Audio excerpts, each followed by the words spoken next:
Hello everyone. Today we're going to learn how to import our data values from a CSV file into RStudio. Now you might be wondering what a CSV file is, but I'll get to that in a moment. For many of us, we keep our data in Excel files, which is fine for small data sets. And in this example, I've included the data from one of my linear algebra classes, and each student has an anonymous ID number, and as you go across the columns, it has their first midterm exam score, their second midterm exam score, and then their final exam score. One thing you'll notice, and you'll want to do with your data values, is when you give each column a title or a phrase that refers to the data below, first be descriptive, but secondly, we don't want there to be any spaces in the name. So here, my column name was student ID, and instead of leaving a space, I put an underscore between student and ID, and that will be very important when we reference this data in RStudio. If you've never saved a file in Excel as a CSV file, it's quite easy. You just do File, Save As, and then from the list of many options, a comma-separated values file format will be the option you want to save your data as.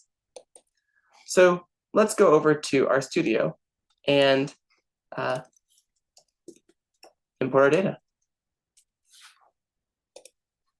So it's very easy in RStudio to import a data set. The first thing you do is click Import Dataset right here, and we import from text. Now we go to our desktop where I've put our file, and we see our data here. Now there's one thing you must do when you're importing your data set, if you've labeled your data as I have, and here where it says heading, you need to click the Yes option. This will indicate to RStudio that you want each of your columns to be referenced by the name you've picked at the top of each column of your data set. So we can import our data, and you can see here where we have all of our data values, the ID number, the midterm 1 exam grade, the midterm 2 exam grade, and the final exam grade. Now, when we're working with RStudio, we can reference each of those columns separately. So what you do is you first type the name of our data set, which you can see right here, which is linear_grades, and then you type the $, and you can pick which column of data you want to look at. So maybe it's midterm 1, and it will give you all of those values.